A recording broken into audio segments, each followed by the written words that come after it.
हमारा तीसरा ऑप्शन है समुच्चय ए इक्वल 1 से 6 तक संख्याएं दी हुई हैं जिसमें संबंध आर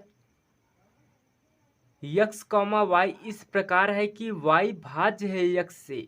वाई पूर्णतया भाज्य होना चाहिए यक्स से, यानी कि वाई पूर्णतया यक्स से कटना चाहिए, पॉइंट में नहीं आना चाहिए। द्वारा परिभाषित संबंध आर है। जैसे कि हर एक क्वेश्चन की तरह ये भी क्वेश्चन है, इसमें एक समुच्चय दे दिए गए हैं और एक इन्हीं संख्याओं के बीच में एक रिलेशन दे दिए गए, एक संबंध दे दिए जो कि समुच्चय निर्माण फॉर्म में दिया। इसे रोस्टर फॉर्म में चेंज करके हम स्वतुल्य, सममित तथा संक्रामक की कंडीशन को फॉलो करेंगे तो वहाँ पर हम चेक कर पाएंगे वह स्वतुल्य है कि सममित है कि संक्रामक है। तो सबसे पहले जो चीज़ दिया है उसे लिख लेते हैं। जैसे कि दिया है समुच्चय ए इक्वल 1 से 6 तक संख्या दी हुई है और संबंध हमारा है यक्स कॉमा वाई इस प्रकार है कि वाई भाज्य होना चाहिए यक्स से, वाई कट जाना चाहिए यक्स से, पूरा पूरा पॉइंट में नहीं आना चाहिए। ये हमें रिलेशन में बुक में दिया हुआ है। तो हम सबसे पहले हम इस रिलेशन को रोस्टर फॉर्म में रखेंगे, उसके बाद कंडीशन को फॉलो करते हुए स्वतुल्य, सममित, संक्रामक को चेक कर पाएंगे। तो सबसे पहले हम यदि हम यक्स का मान 1 रखते हैं, इन्हीं 1 से 6 तक संख्याएं ही हम रख के हम देखेंगे क्या पूर्णतया कट रहा है, इस कंडीशन को फॉलो कर रहा है कि नहीं कर रहा है। यदि हम यक्स का मान 1 रखते हैं तो वाई का क्या मान रखें जो पूर्णतया कट जाना चाहिए, पूर्णतया विभाजित हो जाना चाहिए यक्स से, यानी कि 1 से पूर्णतया कट जाना चाहिए। 1 है,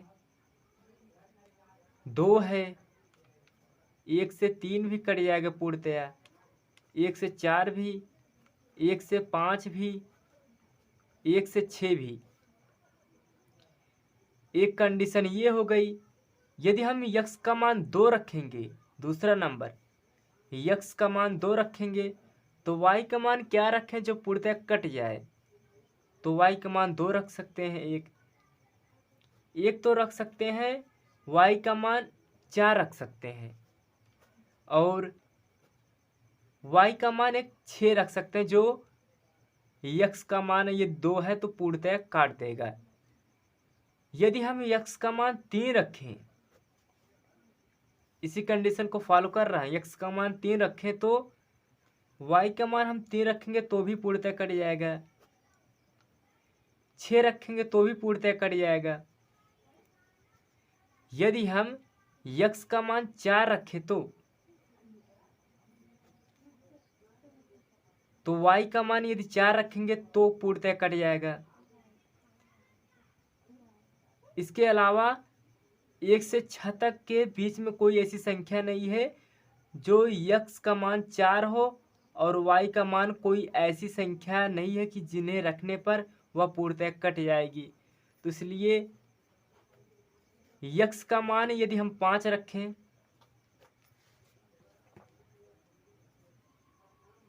तो वाई का मान हम 5 रखेंगे तभी पूर्णतः कट जाएगा। इसके अलावा वाई की किसी भी मान के लिए यक्स का मान यदि 5 रहे तो पूर्णतः विभाजित नहीं कर पाएगी, कोई भी ऐसी संख्या नहीं है इसके अलावा जो पूर्णतः कट जाए।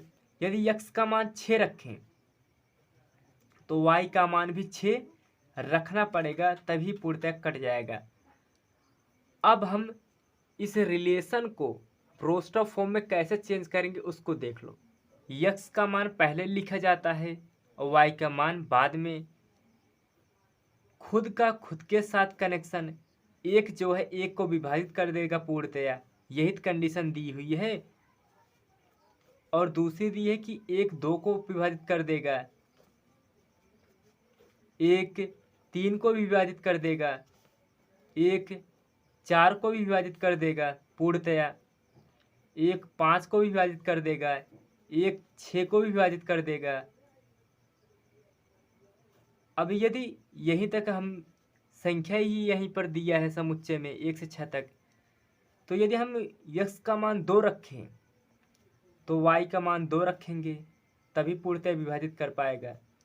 यदि हम x का मान 2 रखें और y का मान 4 रखें तो भी कट जाएगा पूरा। यदि हम x का मान 2 रखे हैं, यदि हम y का मान 6 रखें तो भी कट जाएगा। यदि हम x का मान 3 रखें तो y का मान 3 रखेंगे तो पूर्णतः कट जाएगा। यदि हम x का मान 3 रखें और y का मान 6 रखें तो भी कट जाएगा।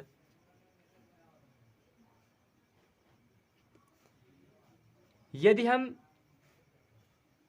x का मान 4 रखें तो y का मान 4 रखेंगे तो भी पूर्णतः कट जाएगा। यदि हम x का मान 5 रखें तो y का मान 5 रखना ही पड़ेगा तभी पूर्णतः कटेगा। यदि हम x का मान 6 रखें तो y का मान 6 ही रखना पड़ेगा। ये y का मान है, ये x का मान है, यही कंडीशन फॉलो कर रहे हैं, यही कंडीशन, x पहले y बाद में। तो हमारा ये रिलेशन रोस्टर फॉर्म में आ गया।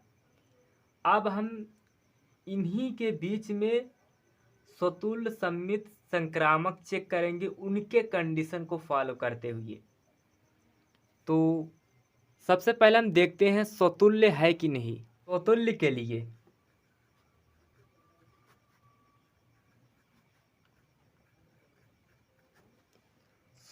लिए कंडीशन होती है ए कामा ए बिलोंग टू संबंध फॉर ऑल वैल्यू के लिए, सभी वैल्यू के लिए ये 2 कंडीशन होती है। और ए बिलोंग करना चाहिए समुच्चय ए में, जो कि बिलोंग करता है, क्योंकि जो ए है समुच्चय ए से ही हम तो रिलेशन बनाए हैं इतने सारे। तो एक तरह से कह सकते हैं खुद का खुद के साथ संबंध होना चाहिए, जो कि रिलेशन में, जो कि संबंध में बिलोंग करना चाहिए। खुद का खुद के साथ कनेक्शन होना चाहिए, जो कि संबंध में बिलोंग करना चाहिए सभी वैल्यू के लिए। यानी कि जो समुच्चय दी है 1 से 6 तक सभी संख्या के लिए खुद का खुद के साथ कनेक्शन होना चाहिए। जैसे कि दिया है 1 का 1 के साथ कनेक्शन, हाँ ये फॉलो कर रहा है। 2 का 2 के साथ कनेक्शन, हाँ ये भी फॉलो कर रहा है। 1 का 1 के साथ कनेक्शन, 2 का 2 के साथ कनेक्शन, 3 का 3 के साथ कनेक्शन, 4 का 4 के साथ कनेक्शन, 5 का 5 के साथ कनेक्शन, 6 का 6 के साथ कनेक्शन। इसलिए हम कह सकते हैं कि ये सभी कंडीशन को फॉलो कर रहा है, सभी वैल्यू के लिए खुद का खुद के साथ कनेक्शन है, इसलिए हम कह सकते हैं यह स्वतुल्य है। अब हम देखते हैं सममित के लिए। सममित के लिए होता है ए कॉमा बी बिलोंग टू संबंध, और इसका रिवर्स बी कॉमा ए भी बिलोंग करना चाहिए संबंध से।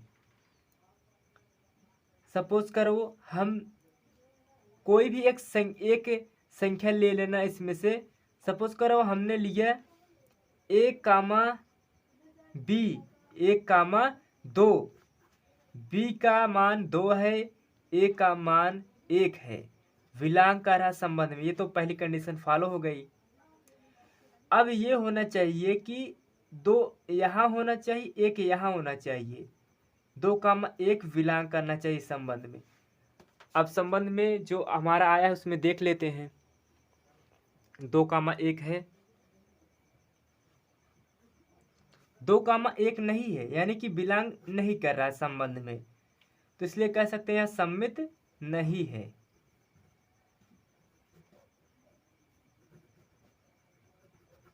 अब हम देखते हैं संक्रामक के लिए। संक्रामक के लिए कंडीशन होती है ए कामा बी बिलोंग टू संबंध, बी कामा सी एक अलग नंबर बिलोंग टू संबंध। ये सेम है तो ए कामा सी बिलोंग टू रिलेशन संबंध में। अब हम इस कंडीशन को फॉलो करते हैं। सपोज करो हमने एक संख्या चूज की 1 कामा 3, मतलब कि ए का मान 1, बी का मान 3, बिलोंग टू संबंध, ये तो फॉलो कर गया। बी कामा सी यानी से 3 से प्रारंभ होने वाली और सी एक अलग नंबर, 3 से प्रारंभ होने वाली और एक अलग नंबर ये लेते हैं। 3, 6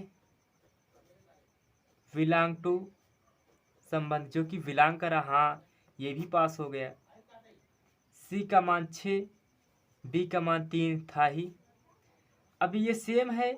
अब ये होना चाहिए कि ये ए का मान है, ए कामा सी यानी कि ए कामा 6 बिलोंग करना चाहिए संबंध। अगर बिलोंग करता है तो यह संक्रामक है। 1, 6 है बिलोंग कर रहा है मतलब ये संक्रामक है।